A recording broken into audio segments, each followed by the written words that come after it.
When you started your journey in Rocket, it was a small team. How does the general environment look like when you are scaling a lot of talent, a lot of money, and a lot of big goals, but at the same time, it's the industry that has very high expectations, a lot of pressure. The level of uncomfort that you get used to is just tremendous. I mean, I think it only comes in comparison to people who go in military, and it's a different group of couriers that are going to work eventually, because these guys are hiding away from orders, right? Because unit economics are just crazy bad, right? Because like it costs you very expensive to deliver one order, and it doesn't make any economical sense. But you have to go through it, right? And then when after that you're able to switch off the hourly payment. So to describe at that stage, the mentality is you hustle every day and your goal is to survive.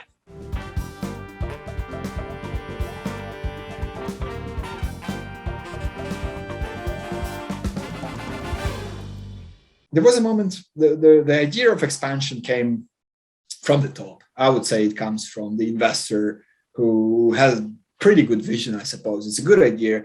It is something which I wouldn't make at that stage. But then again, that's why I think people should be having different profiles. So somebody from the efficiency and operations, you have to be a fantasy guy to say that, okay, we're ready to go fight the big guys, honestly, because like with any normal, rational person, wouldn't make that decision. And that's the funny part, because lots of things would not be happening if only rational people would be making the decisions. So my job, and I'm pretty, enjoying the position of operating officer, because usually when they see opposition, it's more of a pressure of strategic decisions and investor relations very often, right? But here, I'm like, I don't know, like we could discuss it, but okay, we're going on expansion, and then your task is to deliver the best when you can. Make it happen. Its decision was made. Just make it happen. Decision was made. Let's go. 10 countries, sure, yeah, why not? But again, I could talk forever in this, but this is an important moment, because obviously at that stage, I mean, that was a next big survival place. Like, how the hell do we do it? I know we hired cool people. We hired head of expansion. We had experience in Uber, and we started, hiring some big international guy. We hired a new chief commercial officer, with cool experience, confident people who are ready to do stuff. But still, it's very new. It's like country far away, remotely. How do we do? So the first country I just found, like we wanted to launch Cyprus. I just got friends on the phone who lived there, started to do, market investigation, like gave him a list of what to find out, to sign up as courier, like talk to these guys, do that. And, just a reminder, it is just the second year of Rocket, right? So it was still the same mentality, still the startup from the flat, but already walking kind of a different path. No, but it's when you ask me, it's definitely a different mentality by then, because like we've changed like 3 offices by then, and it's already like a building, and the feeling inside is different. You're still very concentrated, but you're usually pissed off different moments. Like in the beginning, it was just survival. Second, it was like inefficiency, because product is always backing up behind you, because 30 people was nothing. We grew up to like 100 people, still nothing. Like, Uber Eats has 3,500 for 10 years working in San Francisco, and you're competing with these guys, So, and then business is pissed off with you because, something's wrong with supply, or you're not perfect at it, and you can't do much without the product, So obviously, and you grow so much faster than the rest of the product and the processes. Yeah. So basically you're always in a state of being pissed off, because business or founders like are expecting everything to work perfectly, and you cannot deliver it because you don't have the tools for it. All you can do is just you don't have the time for it. Like, even if you have the tools, you just don't have the time. It cannot happen like this. It needs to develop, right? You have to, exactly, and it takes long time, and like reestablishing the whole production process of the product itself.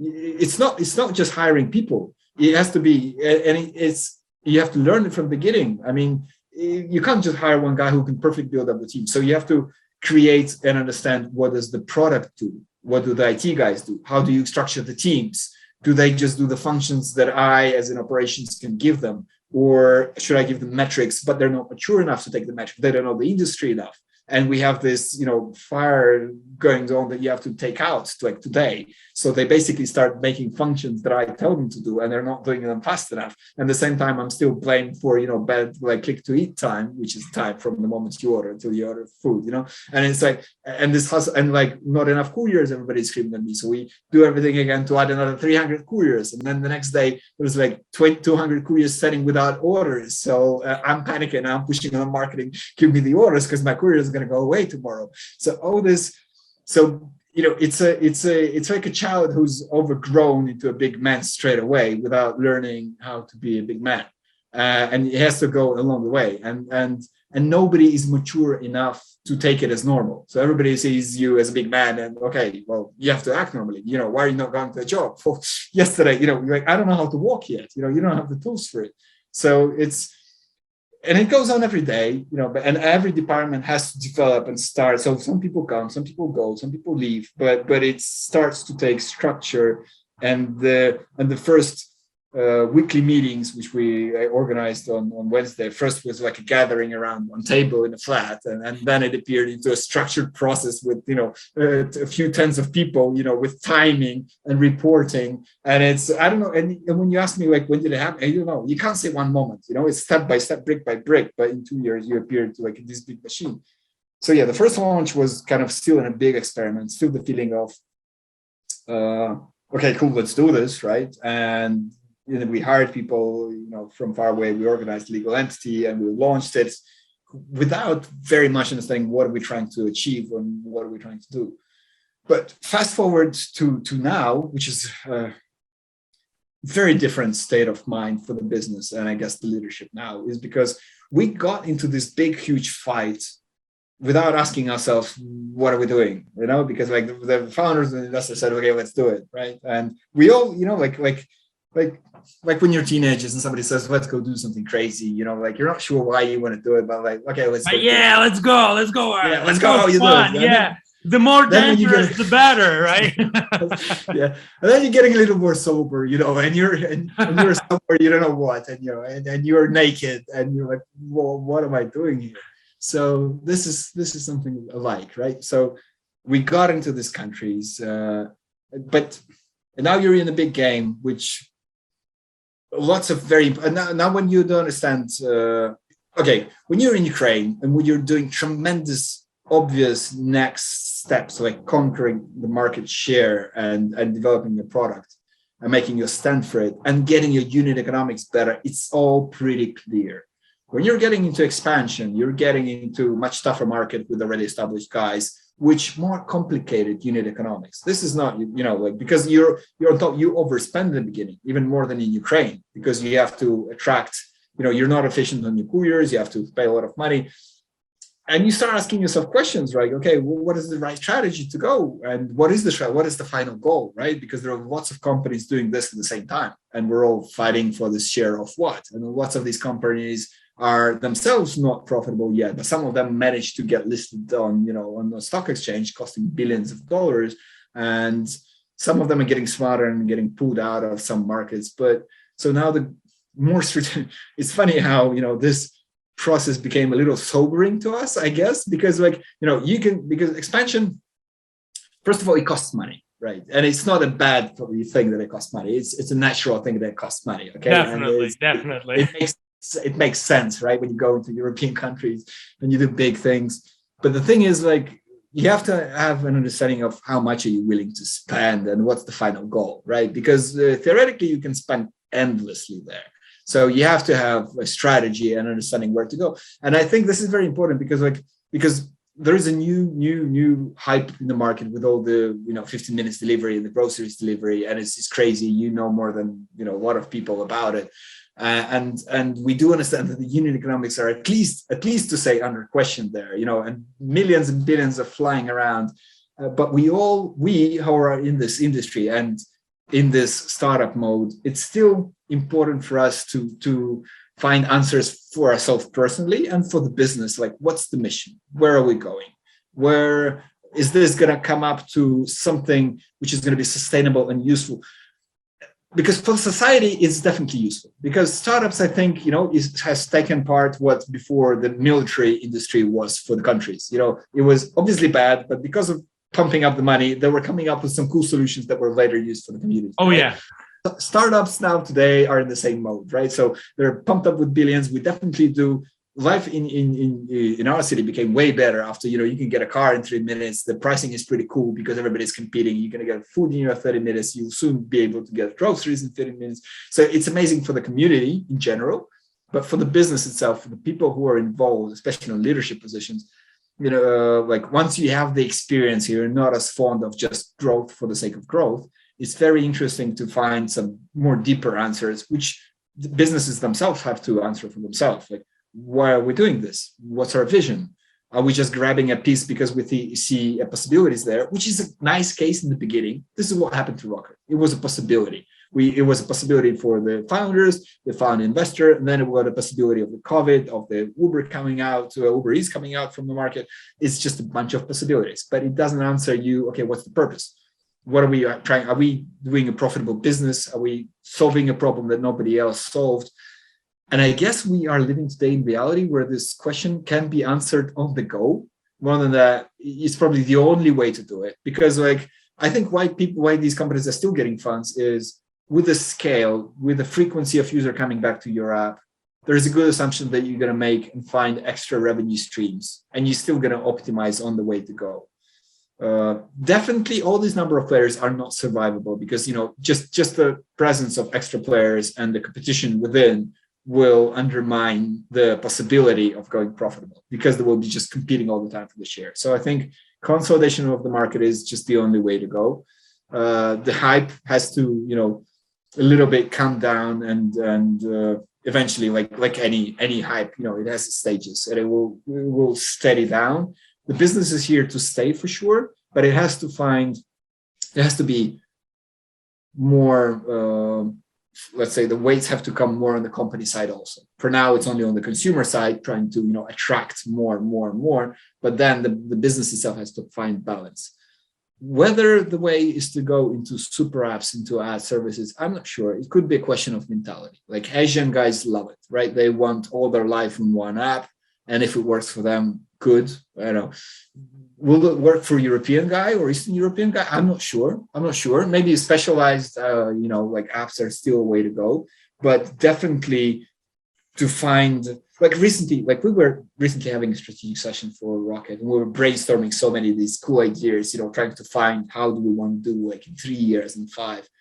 And I mentioned something like, let's do crazy, services, which are, because food to me is one of the routines, how does it say, that something which I want to take away from my, what I'm concentrated on, and it frees me up from being you're buying time. Yeah. Just you don't want to bother yourself about it. You're just, I get it. I solved one of the tasks. Yeah, it's even more than time to me because I don't get annoyed with something. And I thought so basically Foodpanda posts is that they actually can do your laundry now, which is pretty cool because it's another kind of it's your routine. And why not maybe we'll have something like home repairs, home cleaning. Why not? If it's one place to solve my problems, I can get my groceries on, I can get my food delivered, I can arrange a cleaning lady to come around, and it can go all out. Theoretically, right? I mean, we don't know which way it's going to go. I mean, obviously the fulfillment, the retail is a big hype now. So Rocket is going to try test that water in that sense. Definitely, we are already kind of. So we have exclusive now. We are exclusive now with the information that is happening. Well, somehow, sometime. I'm not saying we launched it, but we definitely were already in kind of product development on that side. So this is something we're interested in, definitely. Yeah. So I can say that. Yeah.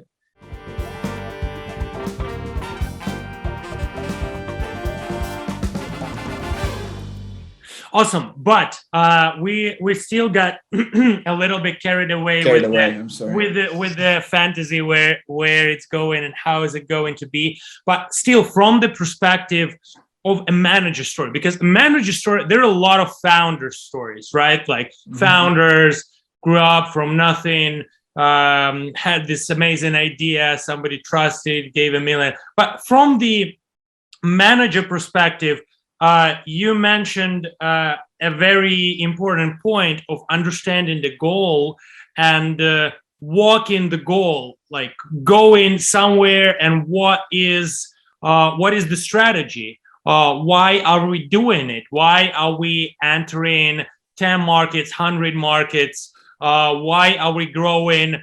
Should I be efficient now? Which leverage should I use to motivate my team, to motivate my clients and my partners? Like, from this perspective, going from a smaller startup, not smaller one, but a small one, and in 2 years, walking as an international player on many markets, how does the vision change? How does the strategies change?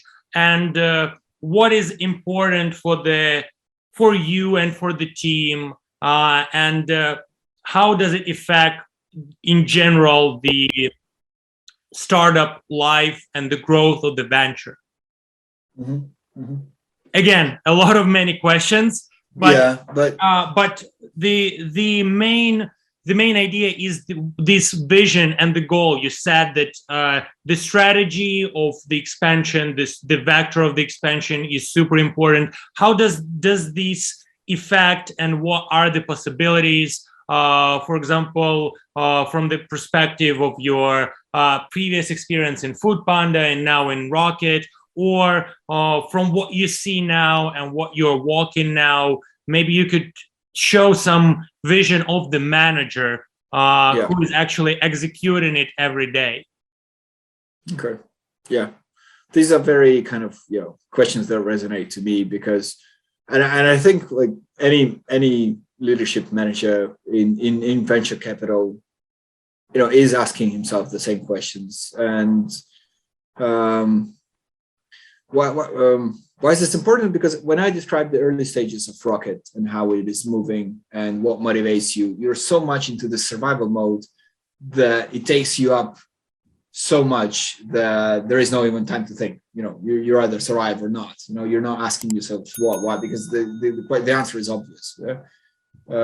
It's at the later stages when you're growing and it's more about strategy. What are you trying to achieve? Because after you survived, what's next? Because when you go into expansion, it's not a matter of survival.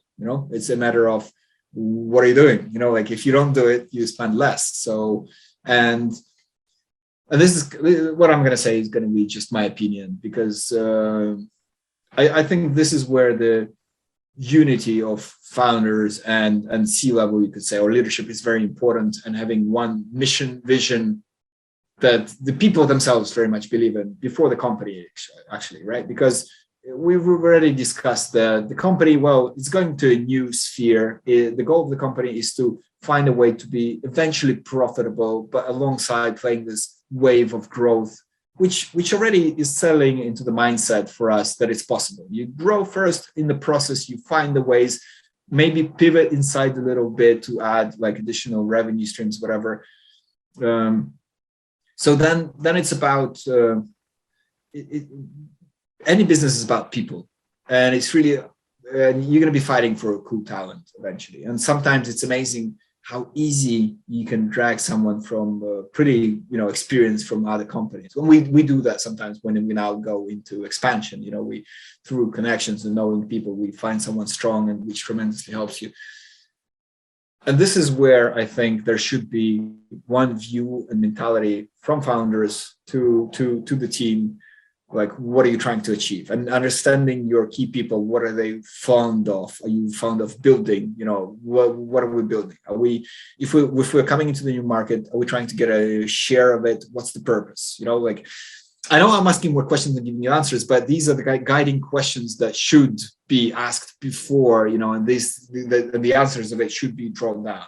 I guess one of the ways to do it is, of course, the well-known, like equity sharing with the leadership team, which probably solves the problem, but only partly, in a sense of, people will be only money motivated. And I hear these stories when, if it's like 4 years period, sometimes people get that 4 years and just move on, right? Because like, well, what the hell, they have the exact goal. Yeah, that exact they have the 4-year goal. Okay, I wait for 4 years, I get yes, it, exactly. And move on. And then I have my shares anyway. You do. I'll continue with my own side, which is probably fine. And it's still a tremendous tool in comparison to not having it, right? But I think the style, the management style of communication and aligning what's the purpose and keeping passionate about it and believing in it, so finding your own DNA in the company with that message. If it's reinventing the new, cool, but then because when you grow, it's going to be harder and harder to sustain that DNA, because you're going to be, another thing why we were competitive in Ukraine, we were a lot personalized, even with couriers, even with restaurants, because for Glovo, it was far away from Spain. The founders are not there. They're not very much face present there, so it was automatic. So any courier which had issues, he had to write into support, maybe get an answer, maybe not, or go into less than in line for 40 away. The couriers here in Ukraine, they could reach me on messengers, like being chief operating officer, and say like, what the hell? And I would get in an argument and I would like get across or door invite them, So, and this helps. So being local globally helps. What I'm saying is, having this mentality of personal care when you grow is way harder than on one market where you are, right? So it's no brainer that we kind of like have that advantage here in Ukraine in comparison to a player who is far away. The question is, when you become the global player, how do you keep that mentality on the streets? But much more important to me is in the manager's mind, right? Because you should have your vision, which you should get people passionate about, and you have your own version ready to spark. So if I want to lead you, I want to say, hey, look, I'm doing this because I love creating new things and reinventing things and building things out of nothing. And when I see it appearing and everybody being happy and guys making money and restaurants making money and couriers happy, and I want to do it better. I'm not going to go just compete to get their share of something. I want to create something new, and I'm going to be developing to adding to until I add enough value for people to be happy to pay for it. Like, are you with me? So that's already kind of a message, because we spend amazing part of our lives doing this everyday stuff, right? And we work much more than working hours, right? We think about it, we live with it, and we dedicate ourselves. So it has to go beyond. It's obviously beyond the money, but money is definitely good. There has to be a connection and vision of how you want to lead, because to me, the risk of being global and bigger is, for now, I'm still able to talk personally with every operations manager in each country, right? But we have some countries, but the more cities we have, I'll be losing it. And I'm pretty sure that a lot of it is still connected to my personal touch with people, because they all have some doubts, questions, whatever. It's amazing how much of shit, I'm sorry, you can cope with just personal contact. Because when they see a guy who is passionate about it, right, and they know about it, it beats a lot of things. And I've heard that, some guys just saying, if it wasn't for the personal touch, we would probably leave. But so again, coming back to this global scale, what happened in Foodpanda also, right? And it's hard to blame for someone not doing it, because it's really hard. It's about the founders leading and having more than idea of let's go big and be evaluated in 1 billion, let's make money. Because question number one, is everyone making money out of it? The second question, even if they are in a way, is it enough? Because otherwise you'll be, with all the respect to sales guys, like a sales guy working commission. I don't care anything beyond my commission. I'll make the sale and goodbye, and that is not something sustainable to go through. It should be a vision, because basically it becomes a lifestyle which should have a purpose of it, and which you personally should believe in, and then you should drag people in to be passionate that way about it. That way I think it's possible to lead. Then, and it's all about people and leadership at the end of the day.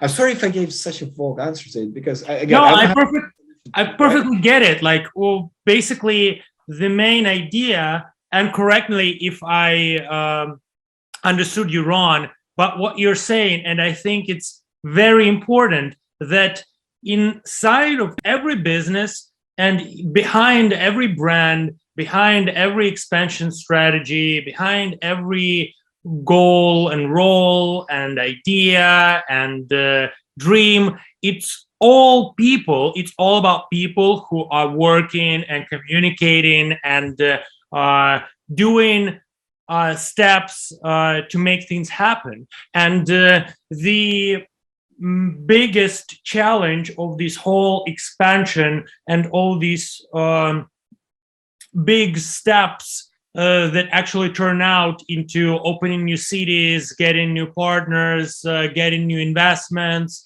opening dark stores, new products, new verticals, and all these number of things.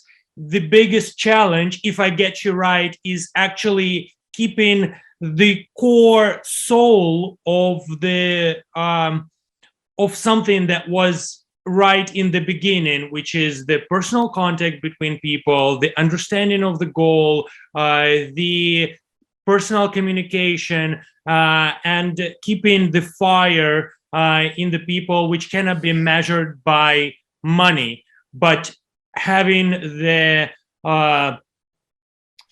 kind of the taste of what we are doing and why we're doing it, and having everybody accounted for the results and for the steps that we are taking all together. Did I get it right? I think so, yes. But I also want to add that when you said like what we had in the beginning, this attitude that which you have to translate actually changes a lot. Because in the beginning, for example, in the rocket, it was like, well, okay, let's get into this fight, and you're not competing. There is no vision. It's a fight. It's like a challenge, yeah. And later on, it transforms. You want the challenge of survival. You're this and this, and then it's way different to align now. Why are we going there? Why are we doing this? So this connection and view and purpose should be there. There should be a message. There should be a message of what is it about? Is it about success? Is it how do we measure success? If I want to go and get successful with you, we should like first realign on what is success to you and what is to me, and it's like, and then if we are aligned, okay, we're passionate and we'll be happy working together because we want the same thing. But until we realign what the goal is and you can bring it down to the people, it's hard to do it. Because in one way, you can avoid all this complicated stuff that we're discussing when you build up procedures and processes are established and everything is working. But in the startup world, it is so much tweaking and changing that, trust me, I know you cannot build it in the startup. Exactly. The startup doesn't work with processes. The startups are against processes. There won't be anything coming out of the startup if there was a process. Eventually you want to build them up, and this is for sure what business is about. It's about establishing processes. But all I'm saying that every new country, every new expansion, even the expansion itself, it's such a growing baby. The whole knowledge of how to do it properly, and then the whole business model is still not established. You have to tweak it so many times.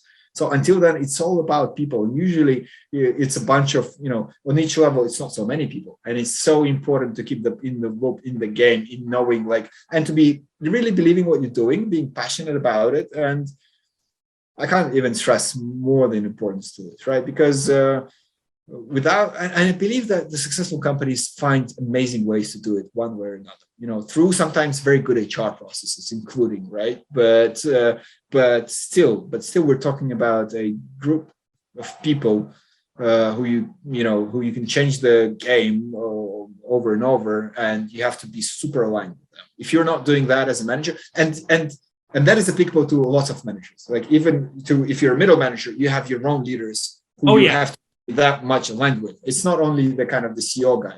And if this but this guy who is a middle manager, he will never do this if he's not brought down with this mentality, with this passion, with this view. And Definitely. So I'm saying that this guy has to know what are you trying to achieve, and know that if you will achieve it, he will also be happy because you're aligned in your success story. And this message has to be brought down, in an ideal world, from up downwards.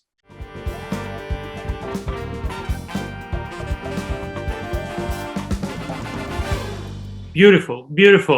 I love the thought that it's all about people, because it is. And we are working with people, we're working for people, and we are people ourselves. And many times we forget it on the way, hiding behind processes, hiding behind contracts, hiding behind I don't know, some expectations and thoughts how it Numbers should and be, numbers, standards, thousands numbers. and billions.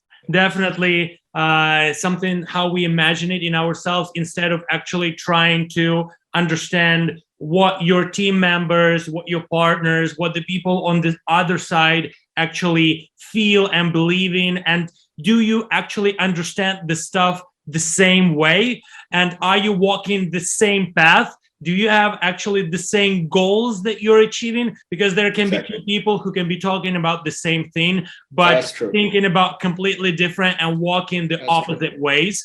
And I think that it's a beautiful thought that it is actually the main challenge, because there are so many talks that, hey, we need money, hey, we need scale, hey, we need unit economics. Yes, of course, the processes and all these are important, and they are the core. The business cannot work without it. But what makes the difference, right? What makes the possibility of this jump, right? Yeah, but the thing, you named very, very good points. It's like these are the points that lots of companies will say: capital or whatever, or efficiency. But if I keep on asking why on all those questions, it's going to be harder to say, right? It's going to be, so why do you need efficiency? Why do you want to go to expansion? Well, because we're going to be worth more. Why do you want to be worth more?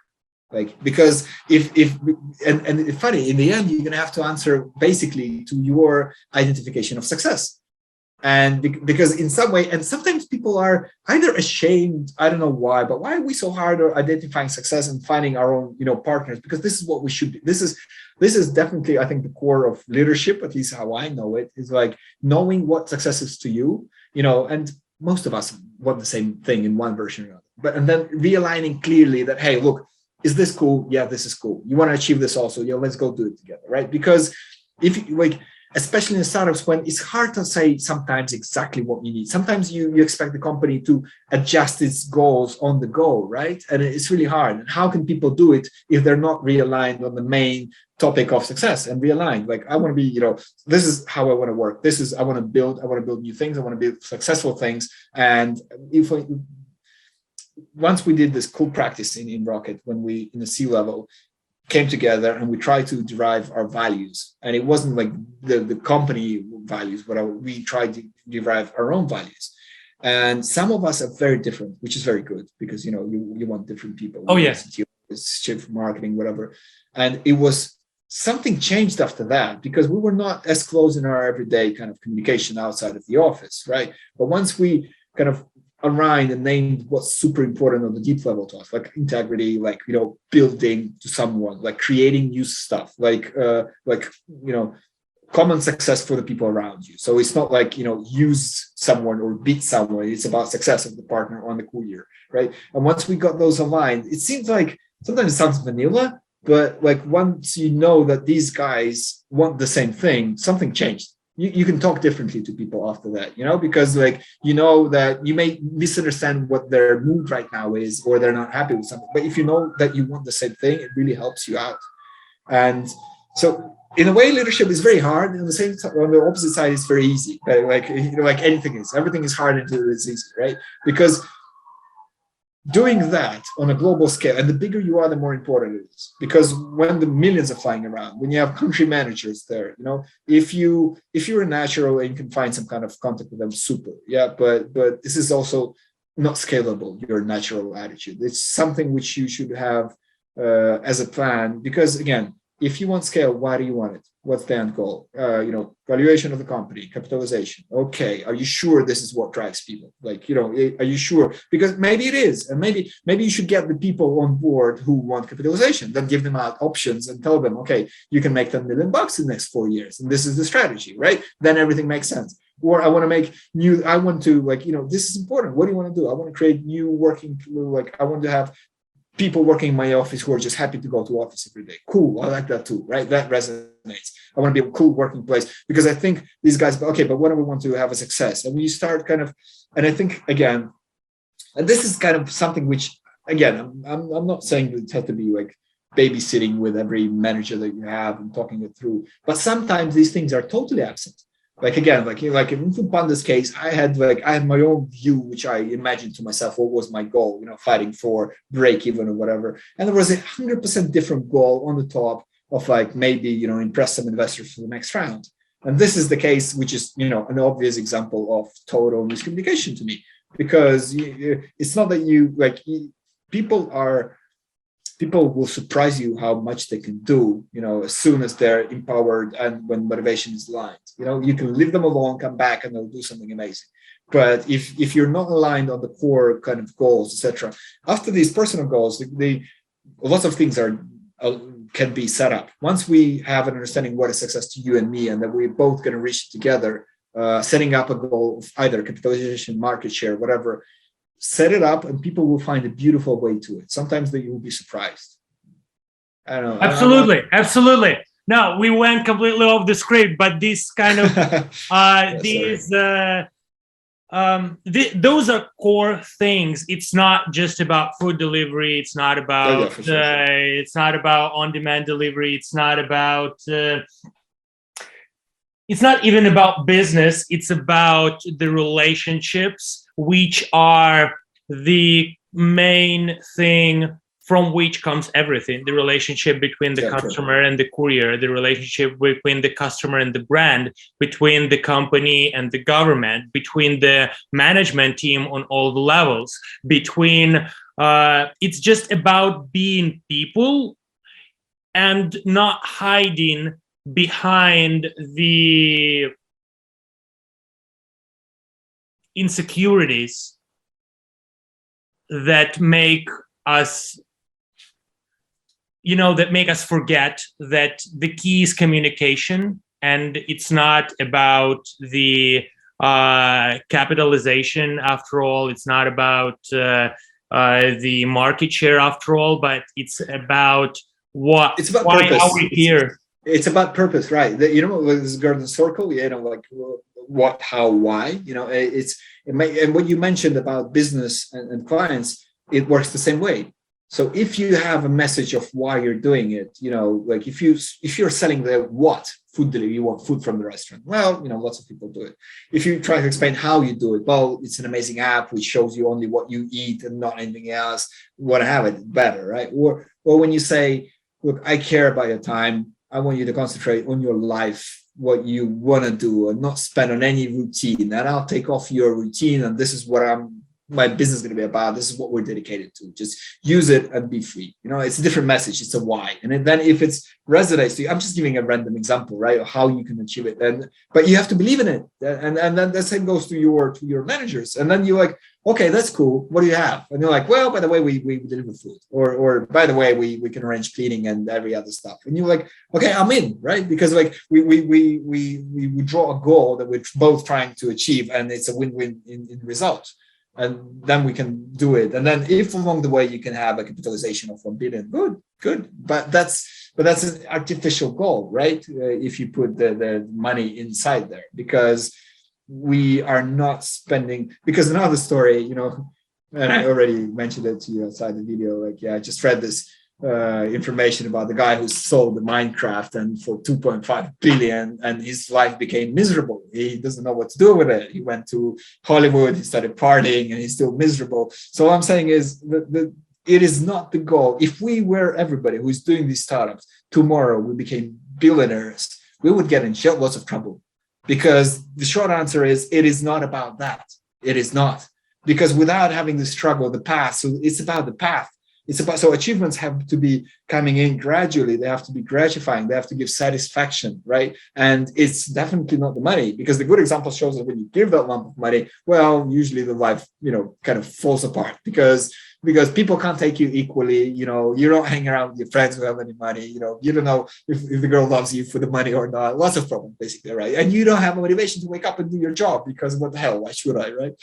So what I'm saying is, if it's about the path, then the path should be motivating, and the purpose really motivates. And we human beings, we are motivated by doing something beautiful together and helping others. And this is crucially important. It sounds like I'm just describing a mission, vision of the company. No, I'm saying that this should be in the heart of any manager that can bring it down, and then the job or work becomes fun. And I think that's the purpose. or 5 if you want, right? Like Amazing. Amazing. To sum up and to end this conversation and to finish the podcast episode that we had today, and it was completely off the script, not what we were thinking about it, discussing, but something that is way more important than discussing how you deliver from A to B, or how do you enter a new market, or what is the difference between Spain and Portugal, but the core motivation. And I think it's super important for the people who might be listening to us, because people who are listening to us are the managers, are the startups, are the people who are in different stages, and who might have the same challenges as well. And instead of telling them 150 times about the business model and how to hire couriers or how to acquire restaurants, it's this might be a much more valuable conversation and much more important thoughts that you shared. And thank you very much for it.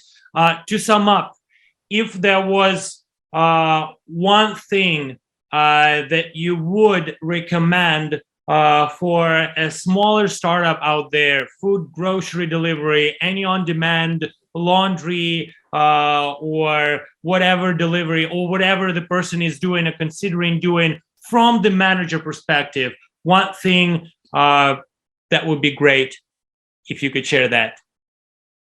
Okay. Well, one thing is going to be hard, but I'll try to do short bullet points. Okay. First of all, the business has to make sense. There has to be money in it. The business model has to work, right? If it doesn't work, like spend your time enough to test it, but step away, because, and we're talking about different ages in the group. You don't want to get stuck into something and thinking that you're a failure. You might be playing at the wrong table. Okay, you might be trying a business which is not hyped right now. Test it. If it doesn't work out, move to your next thing. You have to be ready for that. Second thing is, once you've proven that it works, think of scale, because scale is you can multiply even your small margins to whatever big, and look for something which can be scaled. Today, we live in the world of scalability, right? Internet access, and we're today able to launch companies abroad sitting at your computer. So look for scale after you've proven the model. Number 3 definitely is people, because be passionate about what you do, and just think to get aligned with this passion with people. And this is not some, because it might seem meh now, but once you go big, it's the only thing which will differentiate you from lots of other guys who are doing it. This is something which you can fall back always onto. And as we said, this is everyday life. This is about relationship with your people surrounding you, and this is who you're going to spend most time with. So you better have guys who want the same thing as you do. But for that, it's very important. Know yourself, what you want to achieve. Right? Sub bullet point, right? Because you have to know what you want to achieve to motivate others to do it, right? So if you wake up and say to your team, okay, tomorrow we're going to achieve something, but I'm not sure what, it's not going to motivate. You have to have vision, and then you have to like people to do it. I'll stick to that. Thank you. That was great. Thank you, Vladimir. Thank you for your time. Cool. It was super amazing. And again, guys, think about people. People are who we are, and the most important thing. Cool. Thank you. Thank you for having me. Thank you.